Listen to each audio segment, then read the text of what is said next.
Oh, wow. Wow, that was really bad.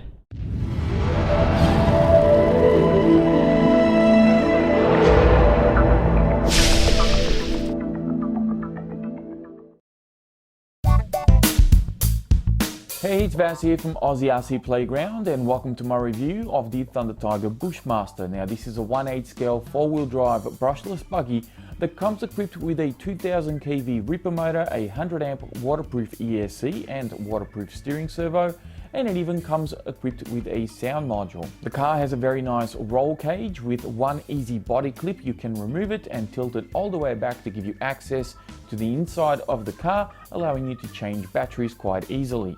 Okay, so I'm not going to beat around the bush too much with the Bushmaster. We're going to get straight into the review. Now, for the electrics, I'm going to give this one a 3 out of 5. And there's two reasons why I'm going to give it a 3 out of 5. One of them being that it only comes with a 100 amp ESC, which means it's limited to 4S use only. Now, for some people, that will be totally fine.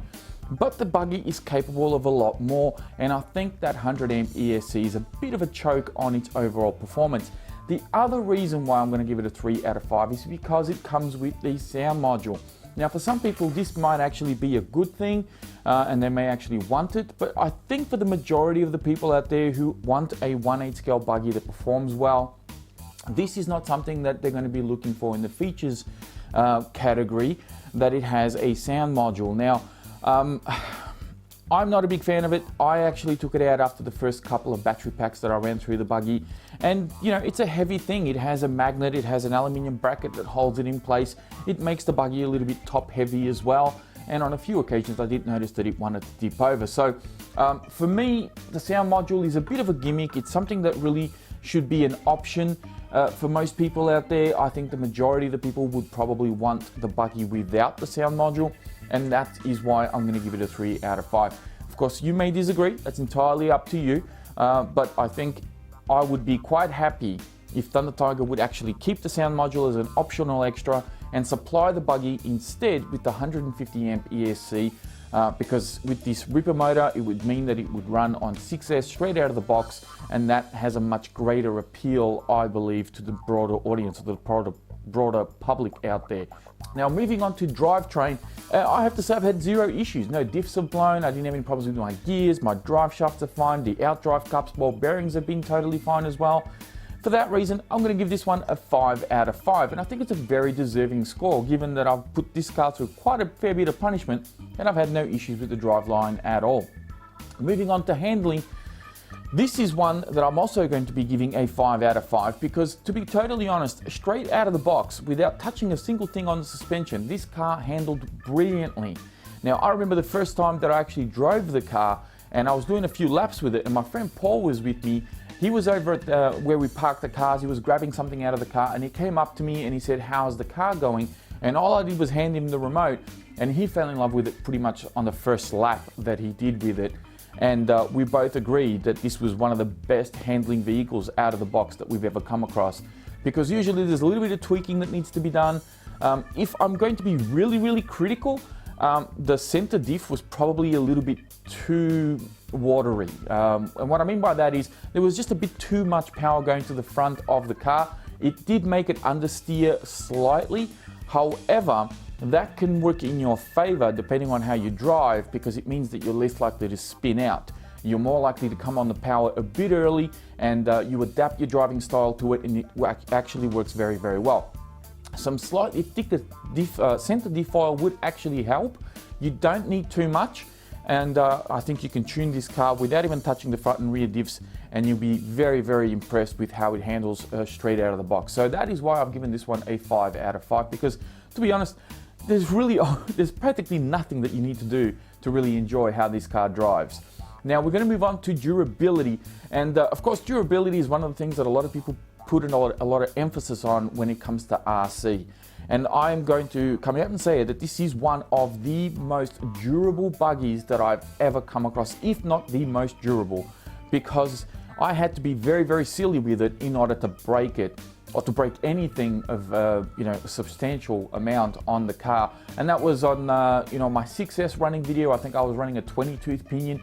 I decided to take the big jump where I normally do all my backflips and everything else, and try to land on the crest of the other jump. And of course, when the buggy launched, it didn't take off 100% straight. It started to get a bit crooked on the midway through flight, and it landed on the side of the jump, side on, and batteries went flying, everything went everywhere, and I thought I'd completely destroyed the buggy.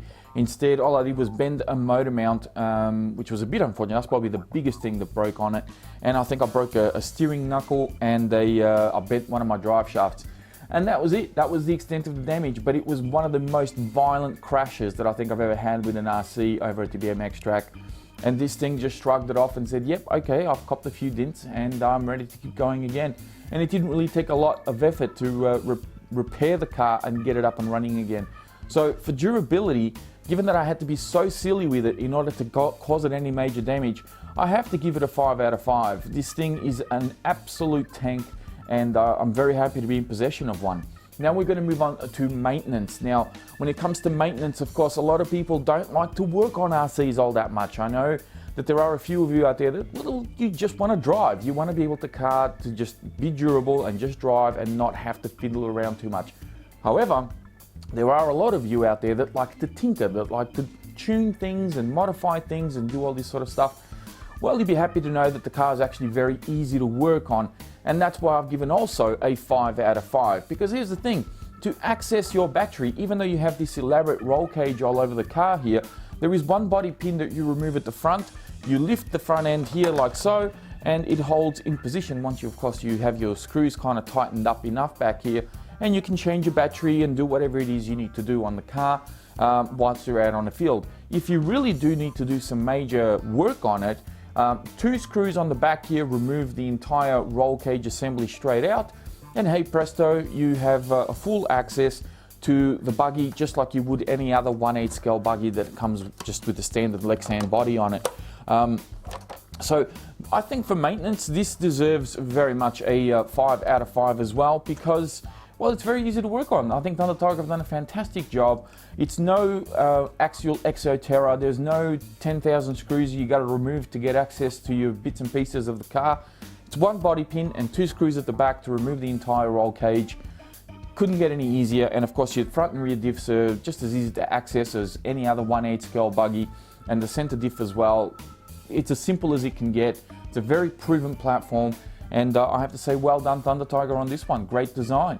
Now we're going to move on to part support, and this is where the car is actually going to lose quite a lot of points here, because when it comes to part support, and this, I'm going to say this right up the front, it really depends on where you are in the world, because I know that some people have pretty good access to Thunder Tiger parts, whilst other people will really struggle to get some Thunder Tiger parts. So for this reason, and for my personal reason as well, is that, you know, there's about 3 or 4 hobby shops within about an hour's drive of me, and not a lot of them actually stock Thunder Tiger parts.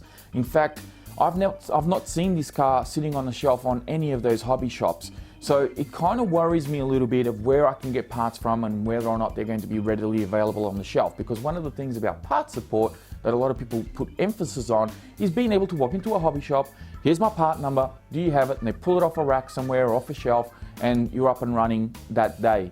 Unfortunately, this is not the case with Thunder Tiger. And you know, depending on where you are in the world, as I said earlier, it may have a higher score for you when it comes to part support. It may have a lower score for you. For me, I'm going to give it a 2 out of 5, because even going online locally here in Australia, it's actually a little bit tricky to find parts for this particular car. The only place that I really found a substantial amount of parts was actually Dollar Hobbies. But the thing with Dollar Hobbies is that they strip the cars down and then they sell parts in bundles or in kits. So if you want just one particular part, you may end up with a few extras on top of that as well. So this kind of, I think, will deter some people from buying this particular car. That being said, look at the durability score. So, you know, you're not going to be breaking this thing very often. And if you do, unfortunately, you may end up having to wait a couple of weeks in order for your parts to come in. Again, depending on where you are in the world. So moving on, let's go on to value. Now, when it comes to value, this is a two-sided coin. And I'm going to put it to you this way. When I got the car, it was only available as a ready to run, which is about $650 Australian plus shipping. This is directly from the Thunder Tiger website. So you can buy their vehicles straight from their website. It was going to cost me about $30 or so to get it shipped over here. So it was about $700 all up. When you take into account how durable this car is, how well it handles, how you don't really need to spend a single thing on it, unless of course you want to run 6S, you'll then need to upgrade your ESC. But you can offset the cost of that by maybe selling off your sound module, which you'll probably get, I don't know, $50 for it, maybe 100, I don't know. But that's the ready to run version. Now, I've just been on the Thunder Tiger website and they've actually got an almost ready to run, which means that they only supplied the car with the steering servo, but there's no sound module, there's no motor, there's no ESC, and there's no remote, which by the way is this one here, which I know I haven't shown yet. Just very quickly, in regards to the remote, these run on 6AA's, which I'm not a big fan of. I've had about half a dozen of these with a few different cars, and I've never had an issue with them. But with this particular unit, I had a little bit of a range issue with this car. And I think after kind of replacing it and having a bit of a look, it may have been the way that the antenna was kind of coiled up in there. There may have been a little bit of interference. So if you do find that you have some range issues, just check your receiver and make sure that the antenna is coiled up okay. That way you may just be able to sort that out without having to replace the remote. So just keep that in mind. But going back to the value aspect of it, with the almost ready to run, no electronics aside from the steering servo, and it's $330 Australian plus shipping, which is about $30. So for under $400 you get this car. And if you've already been in the hobby for a while, you've probably got a spare radio, you've probably got a spare motor and ESC somewhere lying around in a drawer, just like I have here.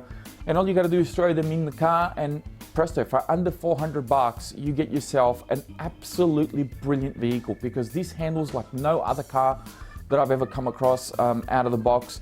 Even my Armour Typhon, which I know I praise quite a lot, and it is an absolutely brilliant car, I think this one handles better personally out of the box.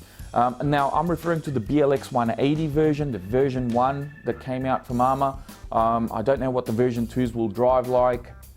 I'm hoping that I can get one sometime soon and test that out as well, and maybe put it up against this one, and hopefully the BLX 185 version will actually you know, handle a little bit better and have a little bit more performance overall. But as far as the handling goes and just the performance straight out of the box, it's just a brilliant car to drive, absolutely brilliant car to drive. And that's where value comes in, and that's what I mean by a double-sided coin, because if I was to rate it on the ready to run, I would give it a 3 out of 5. But the almost ready to run, I think deserves a 5 out of 5. So collectively, I'm going to give it a 4 out of 5 for value. So overall, I think this is an absolutely brilliant car. It's well deserving of some attention, and it's a shame that Thunder Tiger are not available in places like Tower Hobbies or A-Main, or they're not on everybody's you know, hobby shop shelf. But if you can get your hands on one, get your hands on one. Now to close this off, the total score, if you've been playing at home, it's 29 out of potential 35, which gives it a percentage of about 82.85% out of 100, which is about 8.3 out of 10, if I got that right. So that's where the score is, and I have to say it's pretty accurate. Personally, I think this is almost a flawless vehicle. The only problem with the car is that, as I said, the ESC, I think, is kind of bottlenecking the performance of the car overall. It can run 6S without any problems at all. I've got the Hobbywing XR8 ESC in here at the moment, and it is absolutely brilliant. I run this thing on 4S, and I've ran it a few times on 6S, and it pops wheelies. It is an absolutely brilliant car to drive and just have a lot of fun with, and it handles like a champ, and I can't falter it, you know. The only thing I haven't talked about so far are the tires.